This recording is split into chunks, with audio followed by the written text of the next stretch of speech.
On the court, he's the hype man. Instant energy, momentum swinging, playmaking Canadian Red Bull. But Jahen's Manigat is more than just unbridled hoops energy. He's also the Beethoven of basketball. I was about 5 years old. My parents were kind of big on music and, outside of school activities and stuff like that, they saw that I wasn't really doing anything, so they decided to just test it out. And it turned out that I had some, pretty good skills, and I kind of just stuck with it. He eventually dropped the piano in favor of hoops, but this year an opportunity in the form of a class gave him a chance to pick up the piano again, and he's rediscovered a passion he thought he'd lost. I think it's just a fun skill to have. I don't ever want to drop it ever again. I think it's something I really want to do for the rest of my life. Manigat spends his days trying to tickle the twine. But at night, he's tickling the ivory and getting lost in his music. Well, let's just say I've had a really tough day or a really tough practice. I could always come down here, play for an hour and a half, and just kind of, let go of everything else that was around me for that day. It's just, it just relaxes me. Amazingly, a person who performs in front of 17,000 plus people actually finds playing the piano a little more nerve-wracking. You're by yourself, it's you with all eyes on you as opposed to a team sport, so this is a lot more nerve-wracking, I would say, than playing in front of 17,000. There are some similarities between his two passions. They both require focus, discipline, and the will to put in long hours honing the craft. You got to practice each and every single day. If there's a day that you don't go out and shoot extra shots, you're kind of wasting your time and you're not getting any better for that day. Piano's kind of the same. If there's a day where you just don't practice or you just decide not to play that day, you're kind of losing skills that you could have built up over time. And who knows, maybe when he's done burying jumpers from the top of the key, he'll move on to delighting listeners on the keys.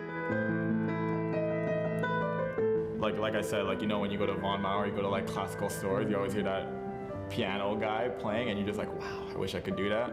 Well, now I have a chance to be one of those guys, so not to say that that's what I'm gonna do with my future and that's my goal, but just need to have that skill set. So the next time you're out shopping, stop and listen. You might just hear the tunes of Creighton's very own Piano Man.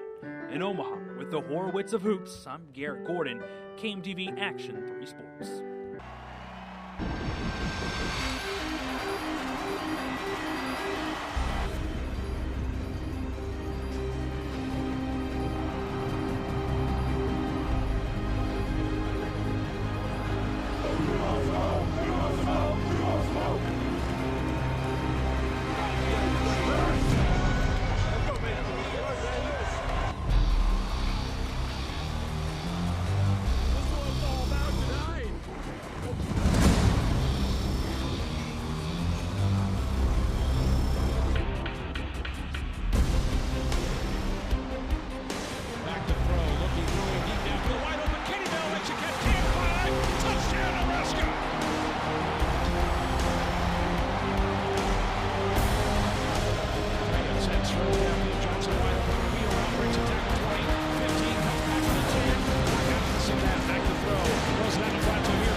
Aren't throwing punches. I mean, this thing is nearly out of control.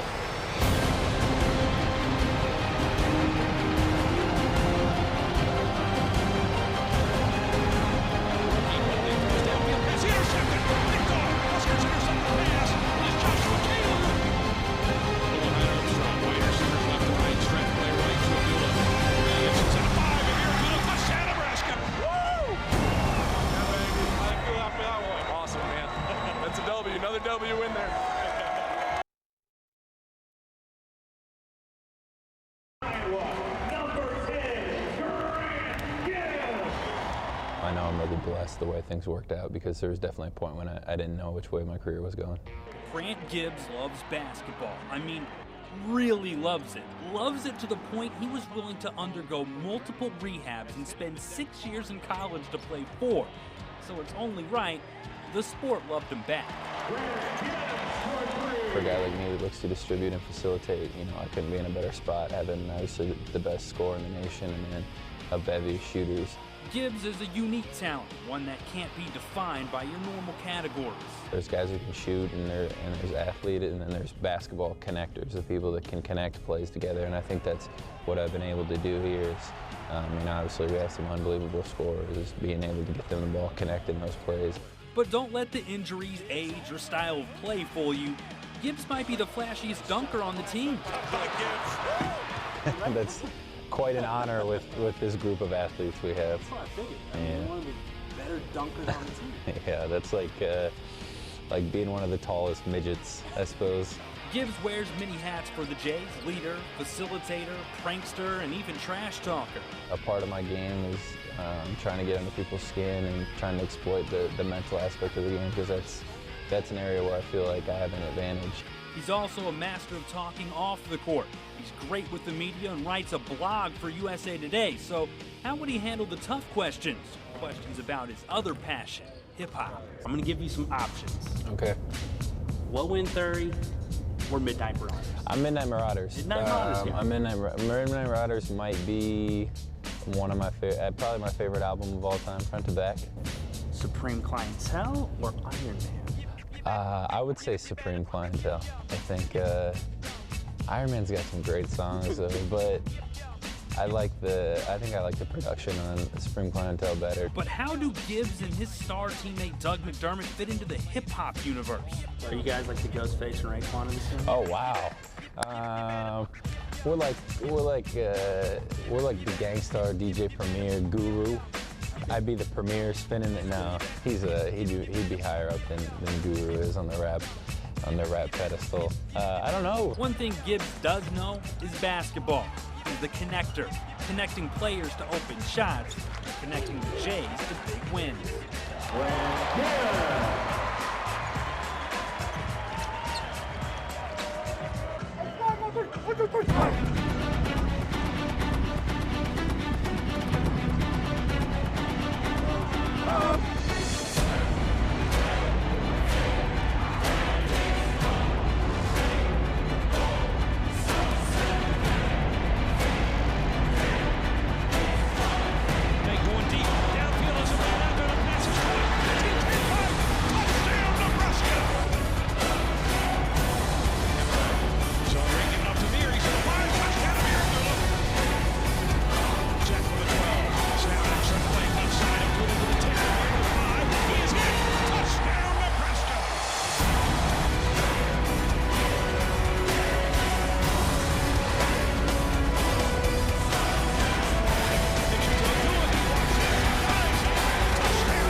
Coaches like to talk about sports teaching their athletes life lessons. At Vanderbilt, it's the student managers teaching that topic. It would be tough to ever complain about anything that you would have physically with Josh in our locker room, in our classroom, in our environment.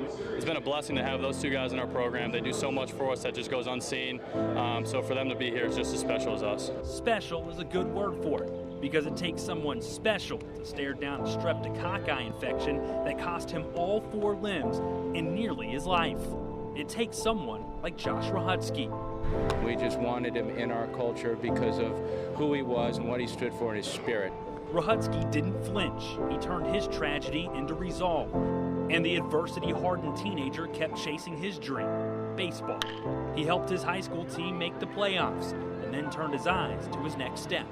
I still want to be a part of a college team, even though I wasn't going to be playing. His 10th grade year, when he first wrote me the note, we recruited him. We recruited him as if he was Tyler Beatty. Basically, I kind of told my story, some of the accomplishments I had, why I wanted to be part of this program, how I could help him, and fortunately he gave me that opportunity, and here I am today. Rahutsky didn't give up, and neither did fellow student manager Mike Portu. Well, right when I was born, one of the valves that took all the blood from my heart to my lungs, it wouldn't open. So had a couple surgeries right after I was born within my first month of life, just to try and open that. Took a couple tries, but eventually they got it open. Then I was fine for 19 years after that, and right after high school, they decided, all right, it's time to do another one.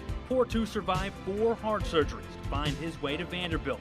Together, the two managers have stared down the Grim Reaper's advances and helped the Commodores realize what it takes to overcome long odds and advance in their season. It's just to be able to be with them every day and see the smile on their faces and the positivity they bring. It's just, I mean, it will make your day a whole lot better just being around them. A mosaic of heartbreak has forged hearts that can't be broken, wills that can't be bent, and no goals that can't be reached. It's something that I always dreamed of, and so to be here today, it means a lot.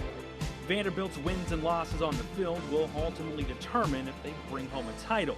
But in the Commodores' dugout, the only thing that exists are wins.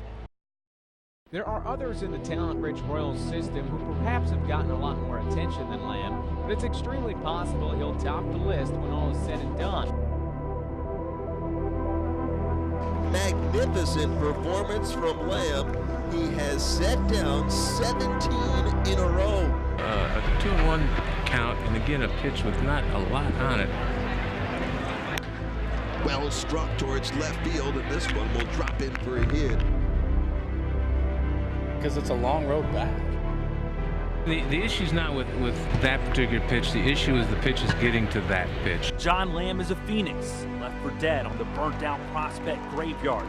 He's risen from the Tommy John surgery ashes to become one of the best pitchers in the minors.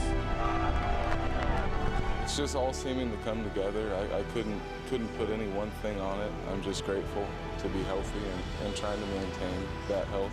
He has definitely, from last year to this year, made great strides. His fastball has come back.